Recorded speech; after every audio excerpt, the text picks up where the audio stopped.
Welcome back to 7 Minute Options. Today is Monday, October 18th, and so far it's a great way to start the week. I'm up 500 bucks already on this Monday morning. That's rare for me. Only happens a few times a year. But yeah, no, so most of my positions here are green. I think the SPY just turned around. The Russell just turned around as well. So things are going okay. All right, the VIX right now, this caught my eye, it's down to 16, right? So if I take a look at the market in general, let's take a look at SPY for a little bit. Um, SPY sort of left this upward trend back in early September and it's been bouncing around since then. But now we're looking at 4 green days in a row for the SPY. So that means the VIX is low. You can see the VIX is down to 16 today. Just last week, if I look at October 11th, there it is. So 1 week ago today, the VIX was right around 20. And then since then, it's been dropping as the market's going up, of course. The market risk goes down. So VIX right now is only 16. If I go out to look at the VIX here, 30 days to expiration, I can pick up a 30 delta VIX call for about 90 bucks. I like to put this on just as a hedge, right? Just in case there is some kind of a major market meltdown or major like 10-15% correction that we enter. This is a fantastic hedge that pays off. So I sleep better having one of these on. The 30 delta is about 90 bucks. The 35 delta is about 65 bucks. I'm going to buy this 30 delta. As soon as that little video thing disappears. Come on. There we go. All right. So again, this is kind of like an insurance policy. 99 times out of 100, I never get that 90 bucks back, and that's good. That's what I want. It's like buying insurance for your car. I don't want to get in a car accident. I don't want this thing to just blow up on me. But if it does, that VIX hedge will protect me somewhat. So another way to do it is if I look at the SPY, because right now the SPY, the IVR is quite low. It's only 9. You can see the implied volatility in SPY was actually quite high back in late September. It was up in the, it was between 20 and 50 here, between the green and the red. You can see both lines were quite high. Now it's very low, right? We've had 4 up days. The IVR is quite low right now. It's about 9.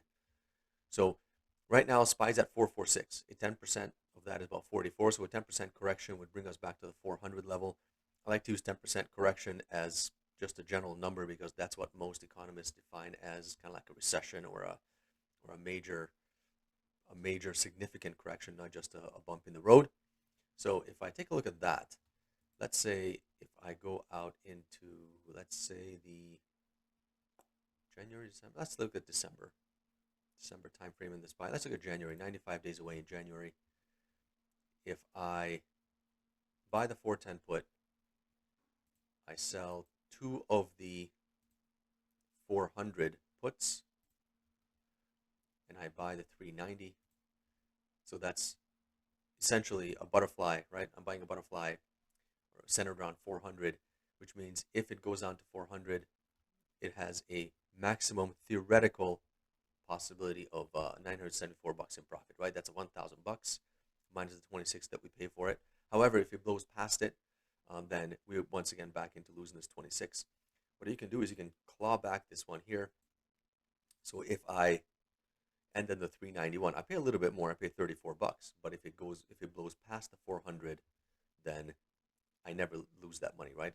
I make 1,000 bucks as I approach 400, but I only lose 900 as I blow past it. So I actually only have this $33 max loss on this side, not on the other side. If I want to look at it in a different way, yeah, basically, so there you go. You can pay 35 bucks for this one. I'll do it just so I have it on. And this one, actually, I'm probably going to sell it. I'm going to see if these are a little bit tricky to fill, right? Let's see.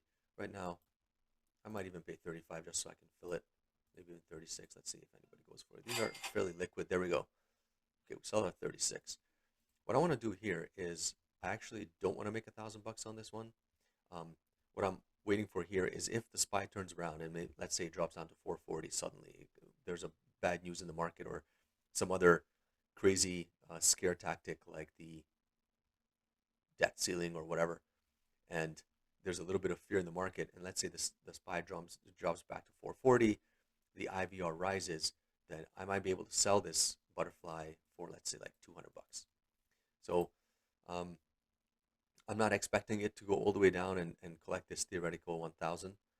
But what I will do is I will try to close the full quantity and see if anybody wants to pay me $2 for it. And I'll put a GTC limit on there. It's unlikely that anyone will, but like, why not? If we all of a sudden drop very quickly to the 440 level or 435 level, and there's a bit of panic out there, IVR picks up. This, in theory, this could sell for 150, maybe 200 bucks. So I'll see where it goes. Again, the 33 that I paid for it, or 36 bucks that I paid for it. It's not the end of the world. I mean, I can afford to lose that much and play with it and see where it goes. So it's an interesting position, but and again, it doesn't affect my buying power. It's only the 36 bucks that I lose because it's a debit spread. So I only lost $36 of buying power there, so I'm okay. All right, those are the only adjustments I'm making today.